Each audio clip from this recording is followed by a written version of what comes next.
Well, guys, I love how, like, every other week, every month now, at least, for, like, all this year, we get a new Trump indictment. Trump just gets, like, submerged deeper and deeper into very, very hot water.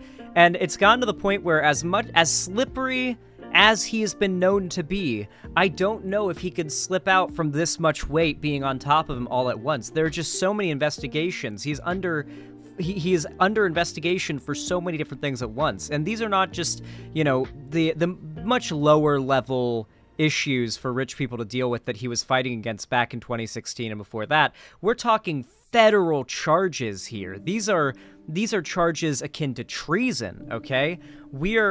I will genuinely be surprised if he manages to get out of this entirely scot-free, regardless of his reputation for it. This is from the New York Times just yesterday. Trump indictment. January 6th riot was quote-unquote fueled by lies from Trump, special counsel says.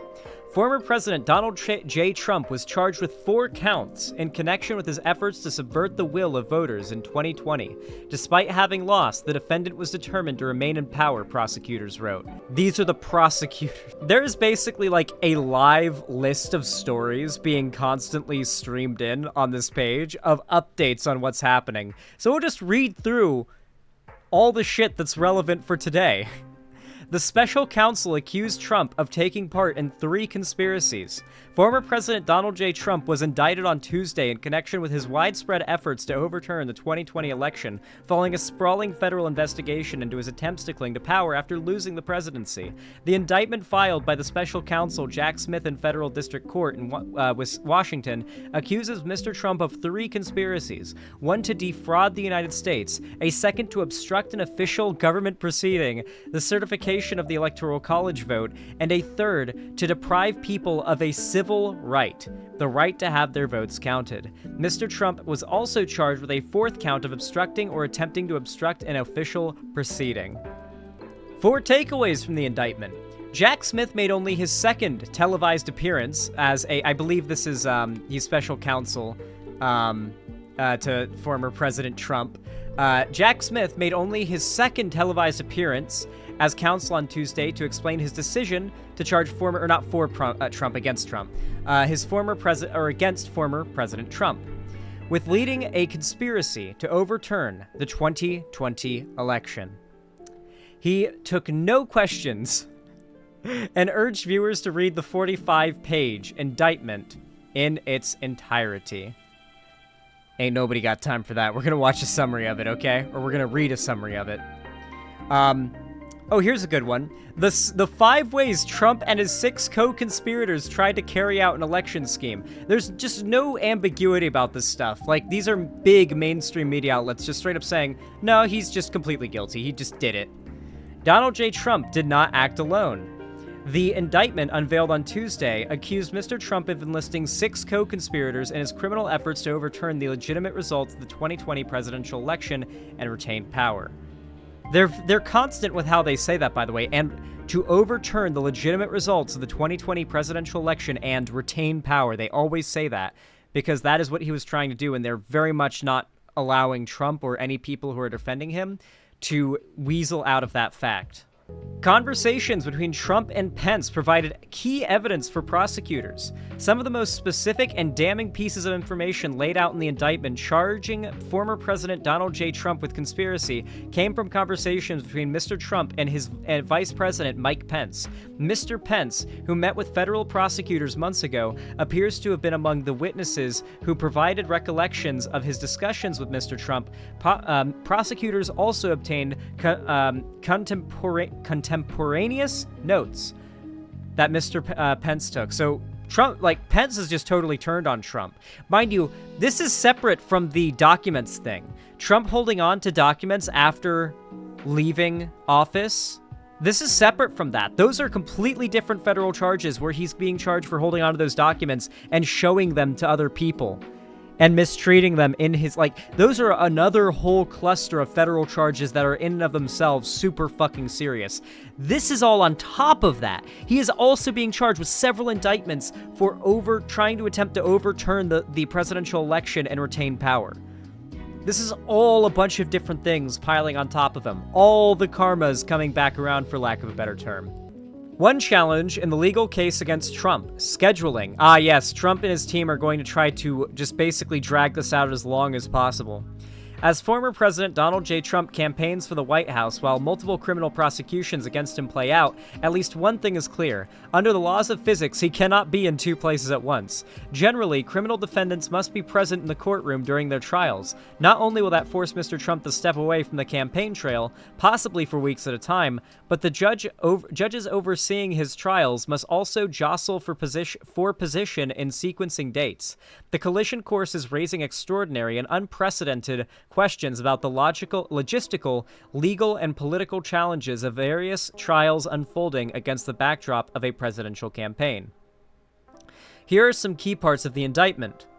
Jack Smith, the special counsel, charged former President Donald J. Trump with 4 criminal counts involving 3 conspiracies related to Mr. Trump's attempts to overturn the victory of Joseph R. Biden Jr. in the 2020 election.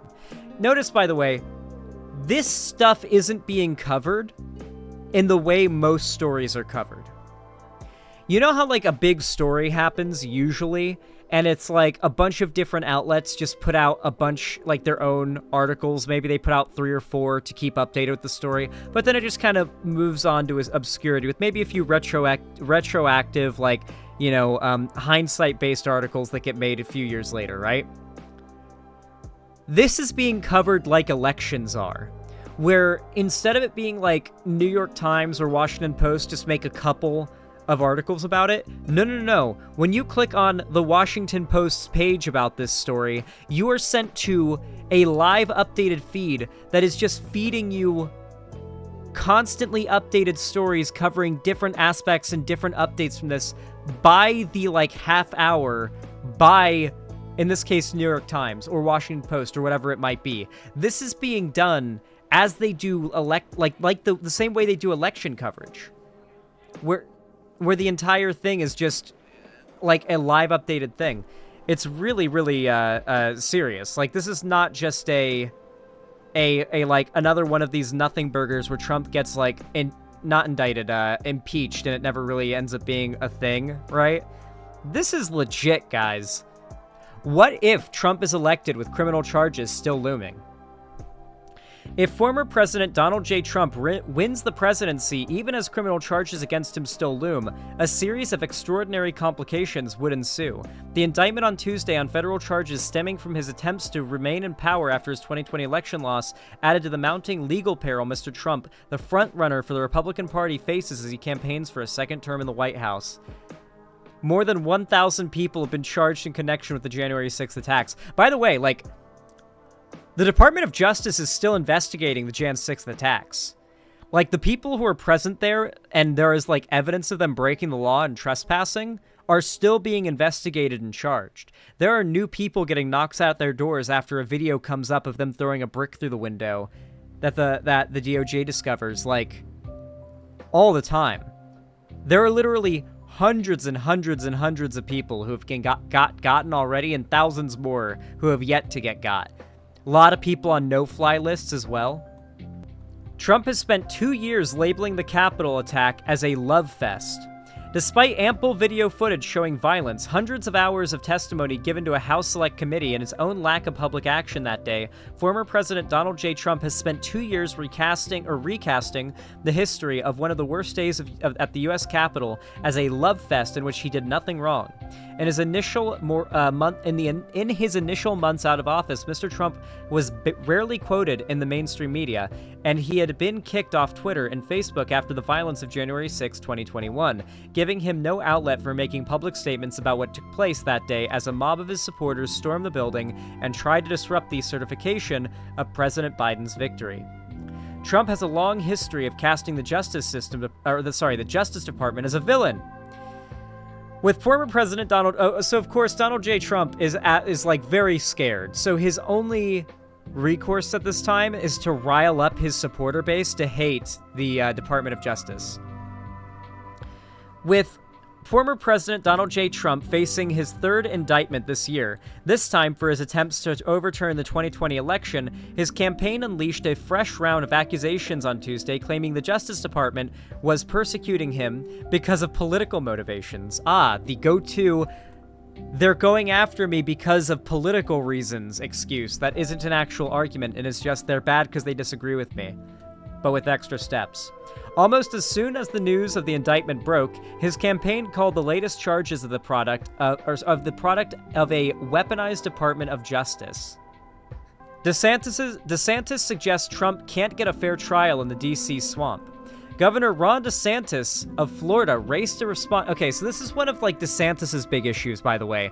The dude literally has to ride this, straddle this line between pleasing Trump fans by not being too hard on Trump, but also not being as insane as Trump so that he can appeal to, somewhat moderate Republicans. And he fails at both because Donald Trump just goes hard as fuck against him, and Ron DeSantis just says, I got a lot of respect for Trump, but I just don't think he's fit to run the country.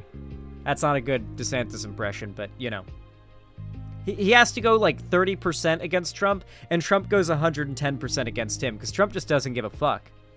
Jack Smith has undertaken 2 historic investigations with remarkable speed. Last fall, a largely unknown former prosecutor with a beard and a brisk gait flew unnoticed to Washington from The Hague after being summoned to a secret meeting by Attorney General Merrick B. Garland. Jack Smith's job interview would remain unknown to all but a handful of department officials until hours before he was appointed special counsel to oversee 2 investigations into former President Donald J. Trump in mid-November. So this guy's one of the most important people in the entire country right now, Jack Smith. What a standard name, Jack Smith. Not very memorable as far as names go, sadly. Or maybe very memorable.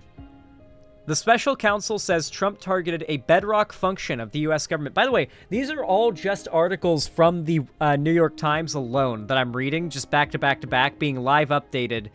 We're not even, we're still on yesterday. These are all just from today and yesterday, live updates coming from just New York Times alone. This is from their website with live update articles from different people, all doing moment-by-moment live updates on the things coming out about this, because this is all happening live as we speak. I don't know, guys. I don't know. This does not look good for Trump. None of it does. None of these do. He was already in deep shit before, and now these additional charges in regards to Jan 6, it looks fairly Jover, and could reality possibly be based enough that such a poetic ending would come to such a bad person? Could reality be that perfect? Not perfect, but that forgiving.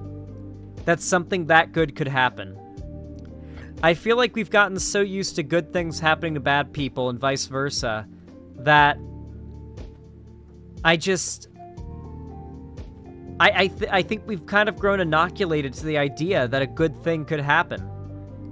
Trump is too popular to win the primary, or to lose the primary, but too unpopular to win the general. That's what I think as well, Apillo. This could legit be the death of the GOP. I don't think it'll be the death of the GOP. It could very well be what gives DeSantis what he needs in order to actually become the Republican nominee, but he's just so low energy. DeSantis can't win the general. DeSantis just cannot win the general. He's not capable of it. He's not a good enough candidate to actually win. I wouldn't count him out of the general. We have to acknowledge the threat is real. Oh, it is real, and we're going to take it very seriously. But, internally, I wouldn't doom her, and I wouldn't get too stressed about it. I wouldn't let it keep you up at night, because I really do feel as though the chances are very high that it's a pretty solid Dem win in 2024. Shouldn't mean we just, not try or anything like that. We very much should still try and really put our all in. But, I wouldn't just tear yourself up over the potential of Trump winning and keep yourself from living a healthy life. Yeah, don't do a 2016. Do not do a 2016, though. Don't underestimate Trump. But we do know what he's capable of now. We're very aware. I think the whole country has been made aware, and I think that's going to play a large... And you have to remember, so many Zoomers, the most progressive generation ever, like by a lot, have reached voting age and will continue to reach voting age come 2024. You got to consider, like, not only is there not new Trump supporters being made and only Trump supporters, like, not voting for Trump, like originally Trump supporters are leaving him, he's not gaining new supporters. So it's like, you have to consider all of these factors, and I think his chances are worse than in 2020. Both Trump and DeSantis. I think the Republicans across the board have a worse chance than they ever have this year, or this election season.